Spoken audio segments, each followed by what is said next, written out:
औज़ुबिल्लाहिमिनश्शैतानिर्रजीम बिस्मिल्लाहिर्रहमानिर्रहीम। अस्सलाम वालेकुम। उम्मीद है तमाम स्टूडेंट्स खैरियत से होंगे। आज हम स्टार्ट करने लगे हैं एक्सरसाइज 1.3 का क्वेश्चन नंबर 7। क्वेश्चन नंबर 7 है हमारे पास। Mirha bought a toy for rupees 1500 and sold for rupees 1520. What was her profit percentage? तो सबसे पहले हम गिवन डेटा लिखेंगे। कॉस्ट प्राइस कितनी है जी?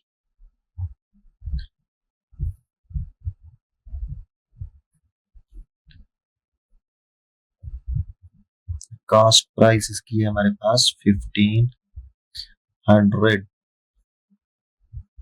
रुपीज। ठीक है।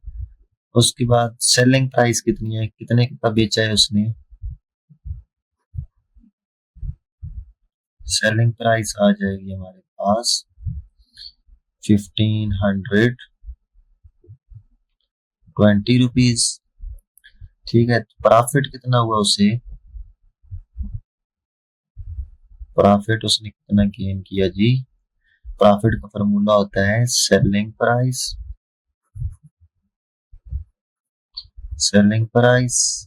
Minus cost price. तो कितना है जी हमारे पास? 1520 सेलिंग प्राइस है माइनस 1500 कॉस्ट प्राइस। तो 20 रुपीज का उसे प्रॉफिट हुआ। हमने क्या मालूम करना है? परसेंटेज मालूम करनी है प्रॉफिट की। तो परसेंटेज कितनी आएगी जी? Profit percentage. तो इसका फॉर्मूला है हमारे पास profit over cost price multiply by 100। ठीक है जी। तो प्रॉफिट हुआ उसे 20 रुपीज का, कॉस्ट प्राइस हो गई इसकी जी 1500 और मल्टीप्लाई बाय 100। ठीक है। ये और ये आपस में कट हो जाएंगे। बाकी हम इसको कैलकुलेटर भी कर लेते हैं।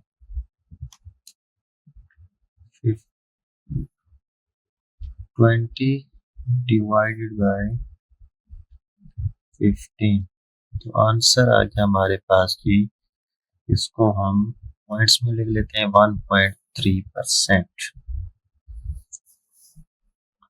1.33%।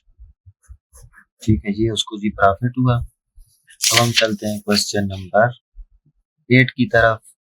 क्वेश्चन नंबर 8 है जी। The annual income of Tayyab is rupees 9,60,000 while the exempted amount is rupees 1,30,000. How much tax would be he have to pay at the rate of rupees 0.75%? ठीक है जी। उसकी टोटल इनकम कितनी है जी? 9,60,000 टोटल इनकम 9,60,000 रुपीज। ठीक है। Exempted amount कितनी है जी? Exempted amount वो होती है जिसपे उसने टैक्स नहीं देना, मतलब टैक्स की माफी है। तो एग्जेम्प्टेड अमाउंट कितनी है जी? 1,30,000 रुपीज। ठीक है जी। तो रिमेनिंग अमाउंट पे उसने टैक्स देना है, तो रिमेनिंग अमाउंट पहले निकालेंगे। रिमेनिंग अमाउंट कितनी है जी? 9,60,000 माइनस 1,30,000। तो क्या आ जाएगा जी?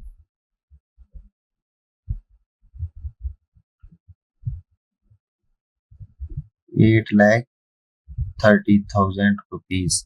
ठीक है। तो टैक्स का रेट कितना है जी? 0.75% है। तो टैक्सेबल अमाउंट कितनी आ जाएगी जी? Taxable amount is equal to, ये जो रिमेनिंग अमाउंट आई है 8,30,000 जिसपे उसको टैक्स देना है, और कितने रेट के साथ देना है? 0.75%। तो परसेंट को हटाने के लिए हम क्या करेंगे जी? ओवर 100 करेंगे, मल्टीप्लाई बाई 0.75 और परसेंट की जगह ओवर 100। ठीक है, ये 2 सिफर के साथ ये 2 सिफर निकल जाएंगी और बाकी को हम मल्टीप्लाई कर लेते हैं। 8300 मल्टीप्लाई बाई 0.75, तो ये आ जाएगा हमारे पास 6225 रुपीज। उसमें क्या देना है जी, टैक्स पे करना है। ठीक हो गया। अभी हमारे पास क्वेश्चन नंबर 9 है।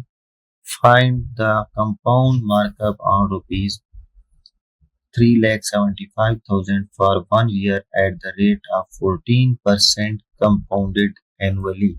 ठीक है जी, हमने क्या मालूम करना है, मार्कअप मालूम करना है किस पे, इस अमाउंट पे। ये अमाउंट क्या कहलाती है, प्रिंसिपल या कैपिटल कहलाती है। तो प्रिंसिपल अमाउंट कितनी है हमारे पास, प्रिंसिपल अमाउंट वो होती है जिस पे हमने मार्कअप मालूम करना है। P is equal to rupees 3,75,000। ठीक है जी। उसके अलावा टाइम हमें दिया गया है कि कितने अरसे के लिए, time T is equal to 1 year. ठीक है। रेट हमें दिया गया है R, तो इसका है 14%। ठीक हो गया। मार्कअप हमने मालूम करना है, तो मार्कअप का फॉर्मूला है जी, markup is equal to PRT। Principal कितना है जी, 3,75,000 multiply by 14% multiply by 1 year. Time जो होता है वो ईयर्स में काउंट होगा। ठीक है, 3,75,000 मल्टीप्लाई बाई 14 और ये परसेंट को हटाने के लिए ओवर 100।